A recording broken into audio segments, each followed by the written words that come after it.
আসসালামু আলাইকুম রহমতুল্লাহি ওবারাকাতুহ। সবাইকে রেজা ট্রাভেল 24 এ চ্যানেলে স্বাগতম এবং আপনাদের জন্য আজকে আমরা একটি ভিডিও নিয়ে এসেছি। সেটা হচ্ছে আপনারা কিভাবে ইন্ডিয়ান ভিসার জন্য উম, ইন্ডিয়ান মেডিকেল ভিসার জন্য কি কি ডকুমেন্টস লাগে সেটা আমরা আপনাদেরকে আজকে বলে দিব। তো চলুন আমাদের ভিডিওটি শুরু করা যাক। প্রথম আপনাদের ইন্ডিয়ান ভিসার জন্য প্রথম যে জিনিসটি লাগবে সেটা হচ্ছে ইন্ডিয়ান মেডিকেল ভিসার জন্য মূল পাসপোর্ট। আপনার পাসপোর্টের যে একাধিক পাসপোর্ট থাকে সেটার বর্তমানে ডেট আছে এরকম যার ডেট 6 মাস থাকতে হবে। ডেট আছে এরকম পাসপোর্টে পাসপোর্ট হচ্ছে আপনার মূল পাসপোর্ট। এই পাসপোর্টে 6 মাস ডেট থাকতে হবে এবং কমপক্ষে 2টি পেজ ফাঁকা থাকতে হবে। থাকলে আপনি ইন্ডিয়ান ভিসার জন্য অ্যাপ্লিকেশন করতে পারবেন। এই নিয়মটি মেডিকেল ভিসার জন্য প্রযোজ্য এবং অন্যান্য ভিসার জন্য প্রযোজ্য থাকবে। 2, পুরাতন পাসপোর্টের অবশ্যই আবেদনপত্রের সাথে জমা দিতে হবে। আপনার যে পুরাতন পাসপোর্টটি রয়েছে সেই পাসপোর্টটি অবশ্যই আবেদনপত্রের সাথে জমা দিবেন। অনেকের 1টি, 2টি, 3টি, একটি পাসপোর্ট হলে তো সেটি 2টি পাসপোর্ট থাকে। একটি পাসপোর্ট জমা দেয় আর একটি পাসপোর্ট রেখে দেন না, এটা করা যাবে না। অবশ্যই আপনাদেরকে দোনোটা পাসপোর্ট স্টাপলা দিয়ে পিন করে একসাথে লাগিয়ে জমা দিতে হবে। 3, একটি সাম্প্রতিক তোলা পাসপোর্ট আকারের রঙিন ছবি যার সাইজ হবে 2x2, যার সাইজ হবে 2x2। সাদা ব্যাকগ্রাউন্ড হবে এবং পুরো মুখের চিত্রটা যাতে দেখা যায়, সম্পূর্ণ মুখের চিত্রটা যাতে দেখা যায় সেরকম একটি ছবি 2x2 সাদা ব্যাকগ্রাউন্ডে আপনাদের দিতে হবে এবং এটা অনলাইনে যখন অ্যাপ্লিকেশন করবেন এটা অনলাইনে স্ক্যান করে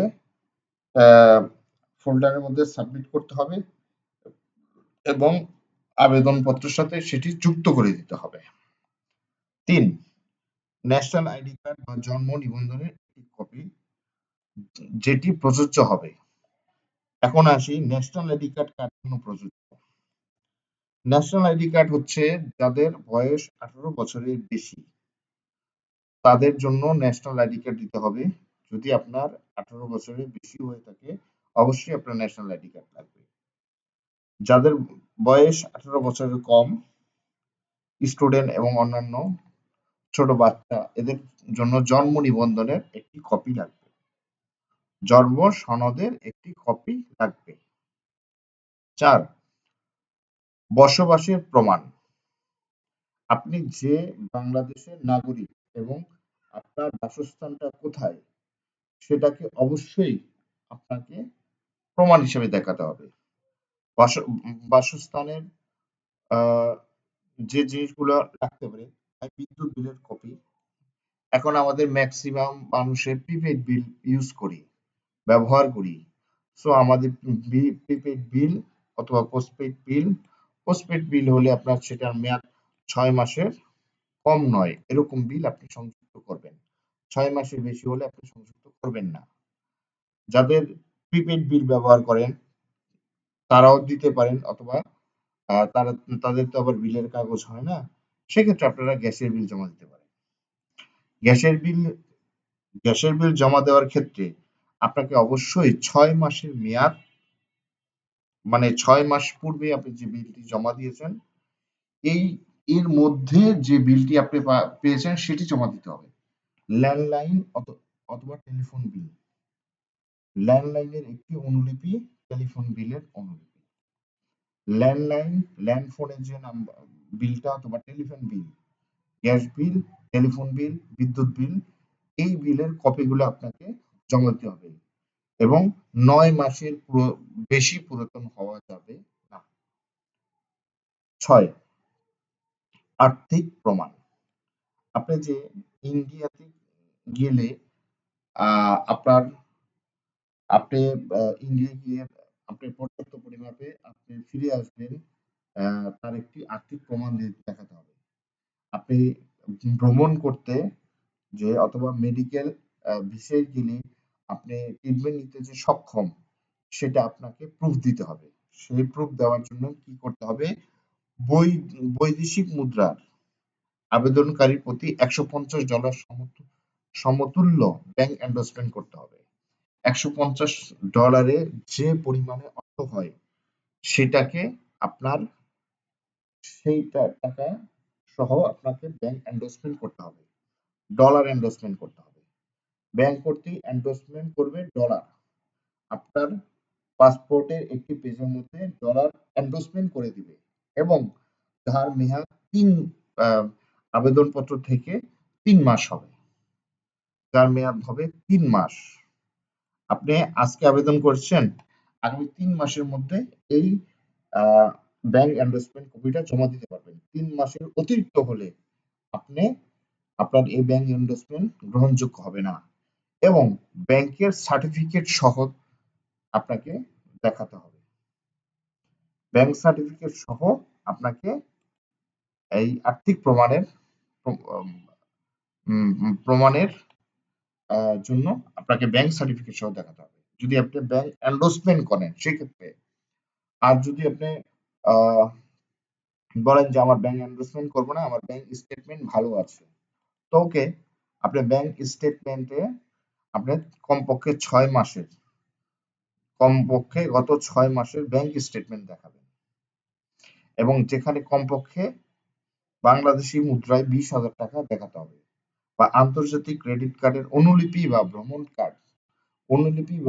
কার্ডের যে স্টেটমেন্ট সেটিও আপনি দেখাতে পারেন। উদাহরণস্বরূপ SBI ভ্রমণ কার্ড। আপনার গত 6 মাসের ব্যাংক স্টেটমেন্ট আপনি দেখাতে পারেন। এর উপরে ভিত্তি করে আপনার আর্থিক প্রমাণ, আপনার যে আর্থিকভাবে সচ্ছল সেটা ইন্ডিয়ান এম্বাসিকে বুঝাতে হবে। 7, পেশার প্রমাণ।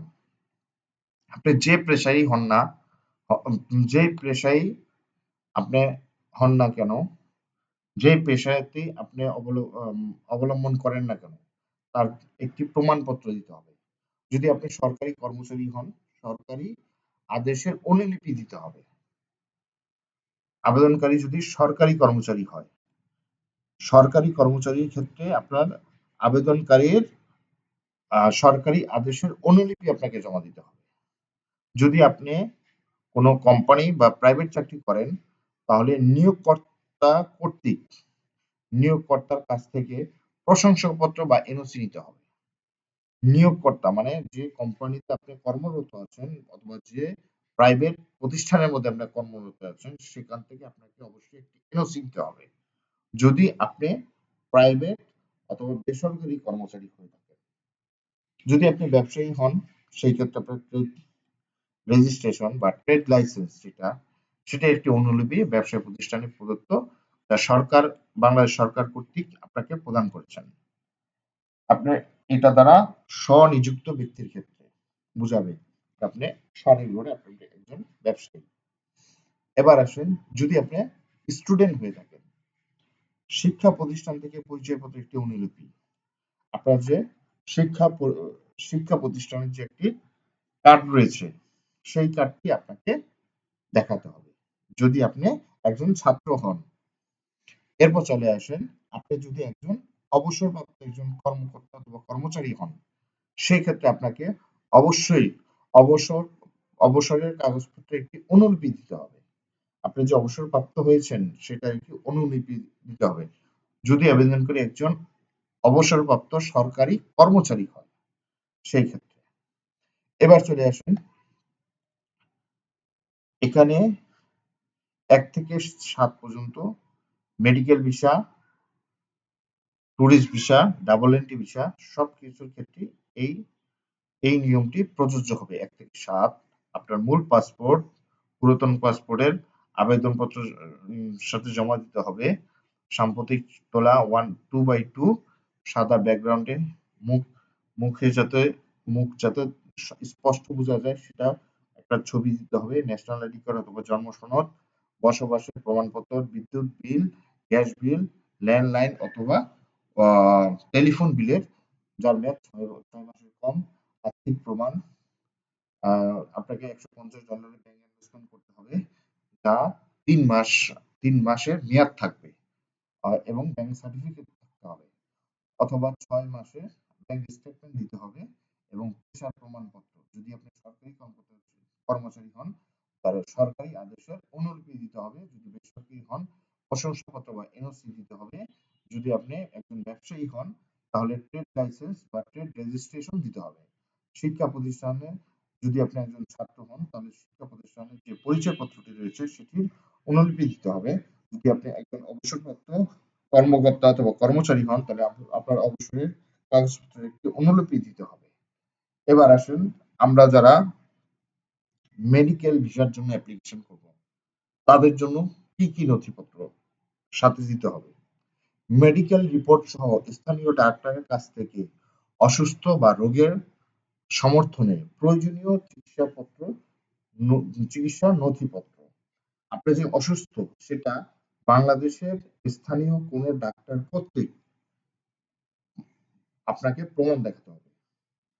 যে কোনো একটি হসপিটাল থেকে আপনি ডাক্তার কর্তৃক প্রমাণ নিবেন আপনি যে অসুস্থ, সেটা অবশ্যই ইন্ডিয়ান এম্বাসির মধ্যে শো করতে হবে।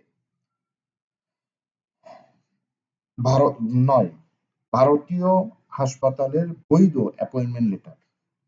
আমরা অনেকে অবৈধ অ্যাপয়েন্টমেন্ট লেটার নিয়ে থাকি।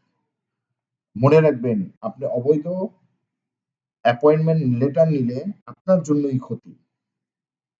আপনার জন্যই ক্ষতি। আপনি কিভাবে বৈধ একটি অ্যাপয়েন্টমেন্ট লেটার নেবেন, সেটা নিয়ে আমি পরবর্তী ভিডিওতে খুব সুন্দর করে আপনাদেরকে দেখাবো, আপনারা কিভাবে একটি বৈধ অ্যাপয়েন্টমেন্ট লেটার কলকাতার যে কোনো হসপিটাল থেকে নেবেন।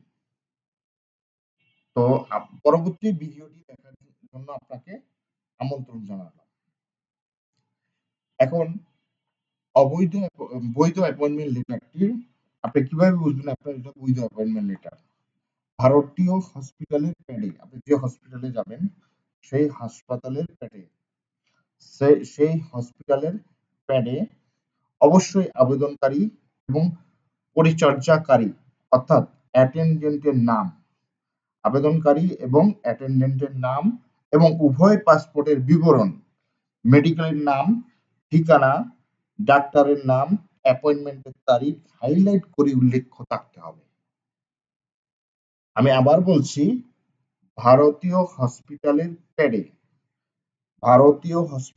প্যাডে আবেদনকারী এবং অ্যাটেন্ডেন্টের নাম, উভয়ের পাসপোর্টের বিবরণ, মেডিকেলের নাম, ঠিকানা, ডাক্তারের নাম, আপনি যে ডাক্তারের অ্যাপয়েন্টমেন্ট নেবেন সেই ডাক্তারের নাম, অ্যাপয়েন্টমেন্টের তারিখ হাইলাইট করে উল্লেখ করতে হবে।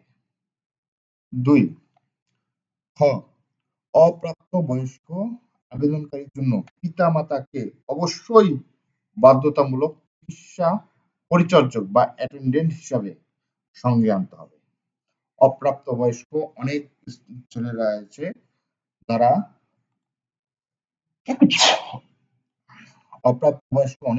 রয়েছে যারা অনেক অসুস্থ, তো তারা এজন্য তাদের বাবা মাকে অবশ্যই ইন্ডিয়া ডাক্তার দেখানোর জন্য সঙ্গে নিয়ে যেতে হবে, এটা বাধ্যতামূলক। এখন আসেন, আপনি যদি অঙ্গ প্রতিস্থাপন করতে চান, অঙ্গ প্রতিস্থাপন মানে আপনার কিডনি প্রতিস্থাপন, লিভার প্রতিস্থাপন, হাড় বা মজ্জা, হাড় ভেঙে গেছে, বিভিন্ন শরীরের কোনো অঙ্গ প্রতিস্থাপন করতে চান, সেই ক্ষেত্রে আপনাদের কি করতে হবে? সেই ক্ষেত্রে আইন মন্ত্রণালয় এবং পররাষ্ট্র মন্ত্রণালয় থেকে প্রয়োজনীয় ছাড়পত্র নিতে হবে। আইন মন্ত্রণালয় এবং পররাষ্ট্র মন্ত্রণালয় থেকে আপনাকে প্রয়োজনীয় ছাড়পত্র নিতে হবে, অতঃপর আপনি ভারতীয় মেডিকেল ভিসা অ্যাপ্লিকেশন করবেন। আপনি যদি নরমাল রোগী হন তাহলে আপনার এইটা প্রযোজ্য হবে। কি প্রযোজ্য হবে? ভারতীয় হসপিটালের প্যাডে আবেদনকারী আপনার এবং আপনার অ্যাটেন্ডেন্টের নাম, উভয়ের পাসপোর্টের আপনার এবং আপনার অ্যাটেন্ডেন্ট দুজনের পাসপোর্টের বিবরণ। পাসপোর্টের মধ্যে বিভিন্ন বিবরণ রয়েছে, এগুলো শো করতে হবে। মেডিকেলের নাম, ঠিকানা, ডাক্তারের নাম, অ্যাপয়েন্টমেন্ট তারিখ ইত্যাদি হাইলাইট করে উল্লেখ করতে হবে। পাসপোর্টের মধ্যে অবশ্যই ইস্যুর তারিখ এবং পাসপোর্টের বিবরণের মধ্যে পাসপোর্ট ইস্যুর তারিখ, পাসপোর্ট ইস্যুর স্থান, এক্সপায়ারির তারিখ এগুলো জানি সুস্পষ্ট বোঝা যায়। ২. খ. অপ্রাপ্ত বয়স্ক আবেদনের জন্য পিতামাতাকে অবশ্যই বাধ্যতামূলক অ্যাটেন্ডেন্ট হিসেবে সঙ্গে থাকতে হবে। যদি আপনার বাচ্চা অসুস্থ হয় তবে আপনি পিতামাতা হিসাবে অথবা অভিভাবক হিসাবে আপনাকে অবশ্যই অ্যাটেন্ডেন্ট হিসেবে থাকতে হবে। আপনি যদি অঙ্গকে প্রতিস্থাপন করতে চান, আপনি যদি কোনো অপারেশন করতে চান, হাড্ডি, হাড়, মজ্জা, লিভার, কিডনি বিভিন্ন অঙ্গ যদি প্রতিস্থাপন করতে চান তাহলে আপনাকে অবশ্যই আইন মন্ত্রণালয় এবং পররাষ্ট্র মন্ত্রণালয় এই ২ মন্ত্রণালয় থেকে প্রয়োজনীয় ছাড়পত্র নিতে হবে। অতঃপর আপনি ভারতীয় মেডিকেল ভিসার জন্য আবেদন করতে পারবেন। আমি পরবর্তী ভিডিওর মধ্যে আপনাদেরকে দেখাবো আপনারা কিভাবে মেডিকেল ভিসার জন্য অ্যাপয়েন্টমেন্ট নিবেন। ভারতীয় মেডিকেল ভিসার জন্য অনেকে আমরা অবৈধ অ্যাপয়েন্টমেন্ট নিই। আপনি কিভাবে একটি বৈধ অ্যাপয়েন্টমেন্ট নিবেন সেই বিষয়ে আগামী ভিডিওর মধ্যে আলোচনা করব। এই বলে আজকের এই ভিডিও শেষ করছি। সবার জন্য শুভেচ্ছা রইল। দয়া করে আমার দয়া করে আমাদের চ্যানেলটি সাবস্ক্রাইব করবেন এবং নতুন নতুন আপডেট ভিডিওর জন্য আমাদের সঙ্গেই থাকবেন। আসসালামু আলাইকুম রহমতুল্লাহি ওয়া বারাকাতুহু।